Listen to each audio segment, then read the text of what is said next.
ఆంధ్రప్రదేశ్ లో 50 సంవత్సరాలు నిండిన ప్రతి వారికి 4,000 రూపాయలు పెన్షన్ అని చంద్రబాబు నాయుడు గతంలో ప్రకటించినట్టుగా ఇప్పుడు 50 ఏళ్లు నిండిన వారికి అదిరిపోయే శుభవార్త. ఆగస్టులో పెన్షన్లు ఒకేసారి పంపిణీ అని చెప్పి వార్తా సమాచారం అందుతుందండి. ఇక వివరాల్లోకి వెళ్తే ఇంకొక విషయం ఏంటంటే కొంతమంది పింఛన్లు పోయే అవకాశం ఉన్నాయండి. ఎందుకంటే ఈ గతంలో ఫేక్ సర్టిఫికెట్లు పెట్టి వయసు లేకున్నా కూడా ఆధార్ కార్డులో మార్పులు చేర్పులు చేసి పెన్షన్ పొందుతున్న వారు ప్రజెంట్ తనిఖీలు చేస్తున్న విషయంలో కొన్ని తీసివేసేదానికి అవకాశం కనబడుతుంది. తద్వారా కొన్ని పెన్షన్లు పోవడం అనేది గ్యారంటీ అండి. అందువల్ల కొత్తగా పెన్షన్ కి అప్లై చేసుకునే వాళ్ళైతే జాగ్రత్తగా అన్ని తెలుసుకొని అప్లై చేసుకోవడం ద్వారా ఉపయోగంగా ఉంటుందని చెప్తున్నారు. ఎలా అప్లై చేసుకోవాలి, ఏ డాక్యుమెంట్ సమర్పించాలి అని చెప్పేసి పూర్తి సమాచారం తెలుసుకొని అప్లై చేసుకోవాలని చెప్తున్నారు. ఆల్రెడీ ఎస్టీ కమ్యూనిటీకి సంబంధించి 50 సంవత్సరాల వాళ్ళకి పెన్షన్ వస్తూనే ఉందండి. అది కొత్తగా ప్రవేశపెట్టిన పథకం ఏమీ కాదు. ఇంతవరకు బీసీ ఓసీ కేటగిరీలకు 60 సంవత్సరాలు నిండితే గాని పెన్షన్ ఇచ్చే అవకాశం లేకుండా ఉండేది. ఇప్పుడు చంద్రబాబు నాయుడు గారు ప్రత్యేకించి బీసీ కులానికి 50 సంవత్సరాలు నిండిన వారందరికీ పెన్షన్ ఇవ్వాలని చెప్పేసి నిర్ణయం తీసుకున్నారు.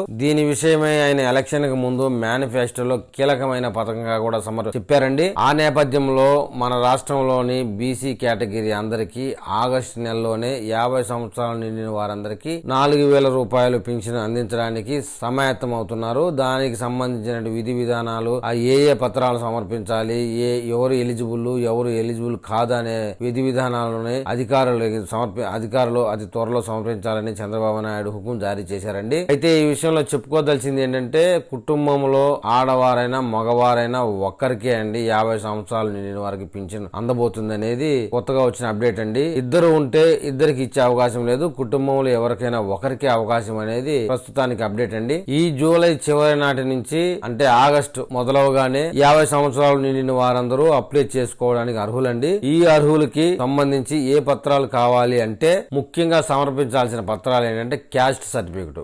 మీరు బీసీయా, ఎస్టీయా, ఎస్సీయా అని తెలుసుకోవడం కోసం క్యాస్ట్ సర్టిఫికేట్ అయితే కన్ఫర్మ్ అండి.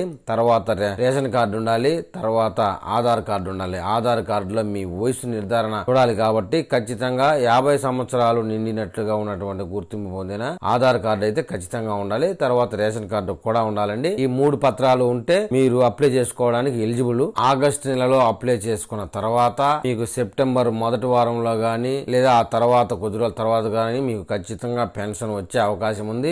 ఆగస్టులో అప్లికేషన్ పెట్టుకున్నది సెలక్షన్ అయిన వెంటనే ఇంకా మరి సెప్టెంబర్ ఫస్ట్ వీక్ లోనే అందరూ పింఛన్లు పంచే సందర్భంలోనే మీకు కూడా పింఛన్లు అందుబాటులోకి వస్తాయని చెప్తున్నారు. ఈ 3 పత్రాలు తీసుకెళ్లి మీరు సచివాలయంలో అప్లై చేసుకునే అవకాశాన్ని ఒక తేదీని ఖరారు చేస్తారండి అతి త్వరలో. మాక్సిమం ఈ జూలై నెలలోనే 18వ తేదీ గానీ 20వ తేదీ నుంచి గానీ అప్లికేషన్ చేసుకోవచ్చు అనేటువంటి అప్డేట్ ఇవ్వబోతున్నారు. కానీ పూర్తిగా డేట్ అయితే నిర్ధారించలేదండి.